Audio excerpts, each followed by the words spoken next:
Well, this person in front of me is Jim Bloomer. Hi, Jim. Hi. How's things, all right? Very good, Myrddyn. Yeah, well done. Now, Jim, this is quite an unusual environment to do one of these interviews because it's not on top of a mountaintop, is it? It's in a field. Why? It's an odd spot because just down there and running right over to there is the Leeds-Liverpool Canal. And we're very close to the point that joins Kinder Scout to the south to Crossfell to the north. And this is actually the lowest point. If you were on the highest route trying to join the two summits, this is the lowest point. And the funny thing is that from the lowest point here to the top of Kinder Scout, the difference in height between the 2 points is the prominence of Kinder Scout. Anyway, that's why we're here. Now, of course, you mentioned prominence, and what I'd like to talk to you today about, Jim, is a website that you've recently set up, and it's based on metric measurement, but also it's based on prominence, isn't it? So, what is the website? Well, the website's peaks.ukma.org.uk.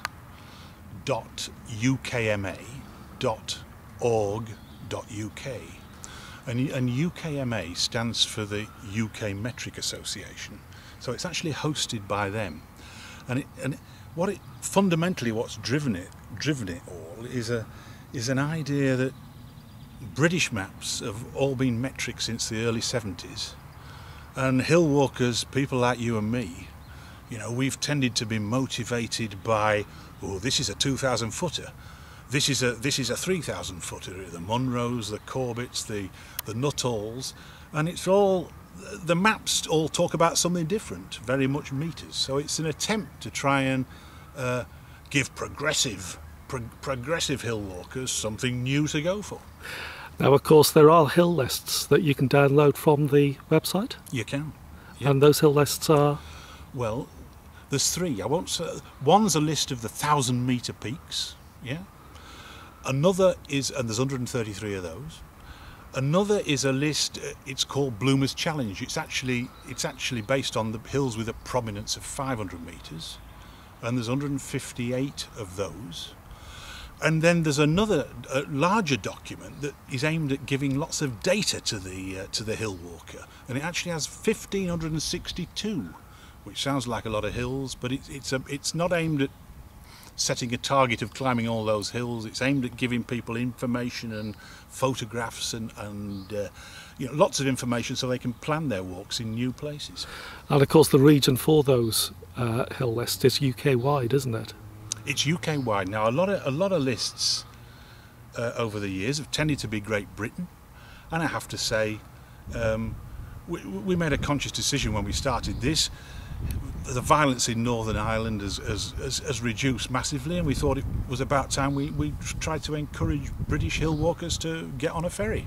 So the hill lists take in Scotland, England, Wales and Northern Ireland? Northern Ireland, yeah. And of course, during that little excerpt you said we. Now, I believe you've also got a friend who has set the website up with you?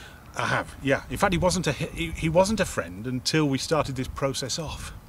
I mean, originally I developed, you know, I have to say, what was really just a long list that met criteria, and the criteria were over 500 metres high and a prominence of 100 metres, and it was really just a long list, and I couldn't think how to market it, get it across. And I actually wrote to the UK Metric Association, and I became a member because I fundamentally think that we should have use modern units, get rid of horsepower, get rid of pounds and miles, and feet, of course. And I talked to the UK Metric Association. They were very interested. They'd already recognised this as a problem, that, you know, the British mountaineers were all doing everything in feet. And so I worked with actually a guy called Roddy Urquhart, who was a former secretary of the organisation, and he helped me a great deal. So presumably that was the first hill list that you compiled? Oh yes, yes. Yeah. I've always taken an interest in them, and I finished the Munros 25 years ago, and I've climbed all over Britain and a little bit in Europe and further afield, but I've been going up and down hills for nearly 50 years now.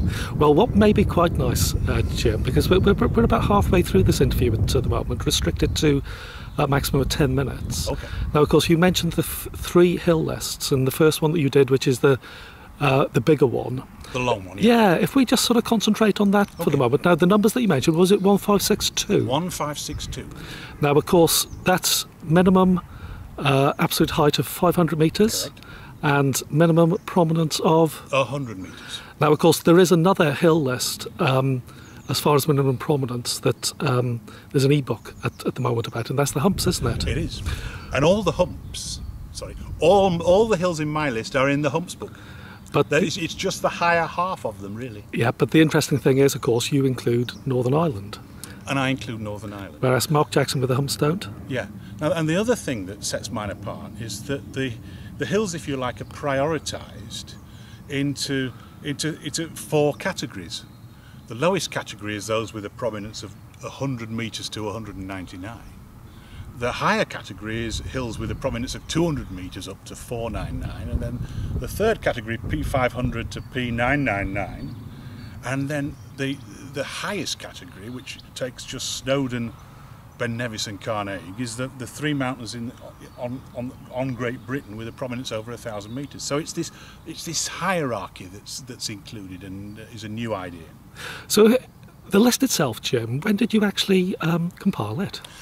Well, the funny thing was, a lot of this work had been going on, unbeknown to me, about 4 years ago, and I sat down with a map, lots of maps, yeah, and I got some electronic mapping that you can buy by various people, and I spent hours, poring over these maps electronically, identifying all these hills, not knowing that much of this work had already been done. Now, it hadn't been done in Northern Ireland.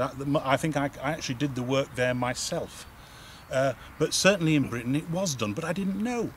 And after I'd done my work, I looked at I came across the work that others had done. I thought, oh, dearie me, what a waste of time.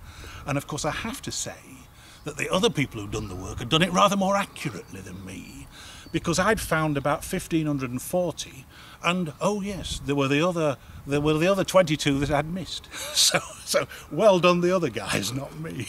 Well, again, Jim, one of the great joys of the internet now, it's a pooling of resources, Absolutely, isn't it? and it really is a useful thing, isn't it? So as far as the so that's the sort of main list, but as far as the website is concerned, Yeah. how's it going? Because it's been up and running for how long now? It's been going almost a year. Yeah, and I have to say, maybe a bit like this interview. Maybe it won't be seen by tens of thousands of people. And my list.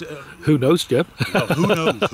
Who knows? But my list has certainly been accessed by a few hundred people who've obviously taken a real interest in it. But that's about it. It's a lot more than 100 hits. But when you look at the long hits and you look at when, There's a few hundred people probably who are interested in it. Any other lists that you're interested in that you may sort of put up there that can be downloaded in the future?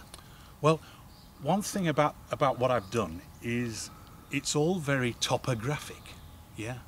And the key idea behind it is topographic, and I've become concerned that if you separate off the Northern Irish hills from those of the Republic to the south, then you sort of, which is what I've done, it somewhat undermines the topographic idea. So I am thinking, and I've done quite a lot of work about adding in all the hills in the Republic.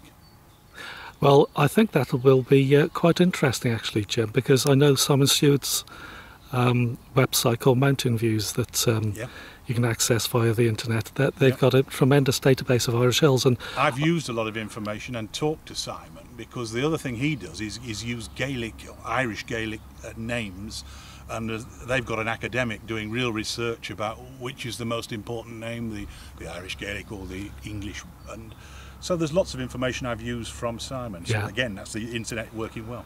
Well, Jim, come to the end now, so I'll look forward to seeing the Irish data on your website sometime in the future.